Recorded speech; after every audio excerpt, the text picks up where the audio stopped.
Bonjour à tous, aujourd'hui je voudrais vous parler d'un livre que j'ai lu récemment, que j'ai trouvé extraordinaire. Il s'agit de Lean Startup. C'est un livre d'un auteur conférencier américain.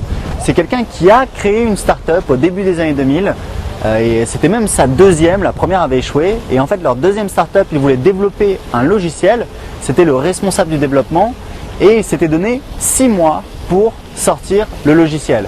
Donc inutile de vous dire que les timings étaient très serrés à l'arrivée, le logiciel n'était pas prêt, il y avait des bugs, il était très stressé parce qu'il était responsable du développement et il avait peur en fait qu'on découvre qu'il avait fait un logiciel qui était mauvais, qui était de mauvaise qualité.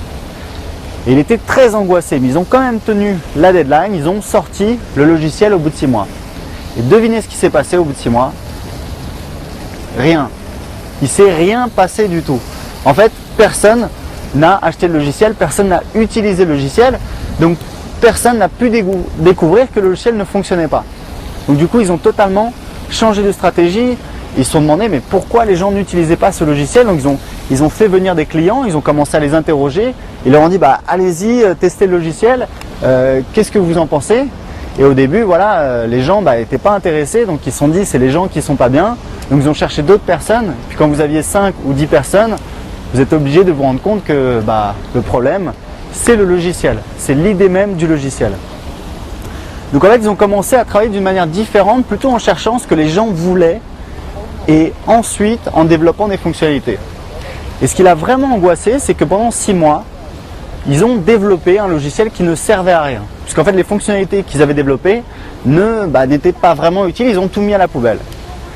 Et c'est ça qui l'a angoissé, il s'est dit voilà, j'ai bien fait mon travail en tant que responsable du développement, j'ai fait tout ce qu'on m'a dit, j'ai tenu les délais, j'ai fait mon maximum et pourtant, on a développé un produit qui ne servait à rien.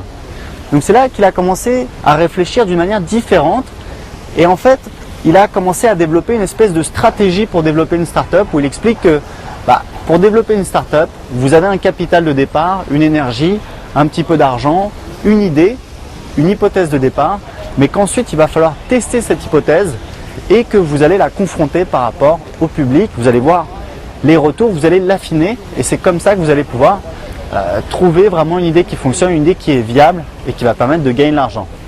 Donc c'est vraiment passionnant, il explique quels sont les différents moteurs de la croissance, il y a le modèle payant, le modèle viral, le modèle sticky où en fait les gens viennent et continuent à utiliser votre plateforme. Il donne plusieurs exemples véridiques de sociétés qui ont ajusté leur stratégie, ils ont changé de positionnement, ils ont changé de cible et ça leur a permis de développer une société viable, économiquement viable. Donc c'est vraiment un excellent ouvrage que je vous recommande et chose très impressionnante, c'est que beaucoup des techniques qui sont employées, qui sont recommandées dans ce livre en fait sont utilisées par les gens qui font du marketing direct, comme les split tests. Il explique qu'il faut vraiment faire beaucoup de tests. En fait, il faut sortir des versions minimum de son produit, tester, voir le retour, affiner et améliorer son produit.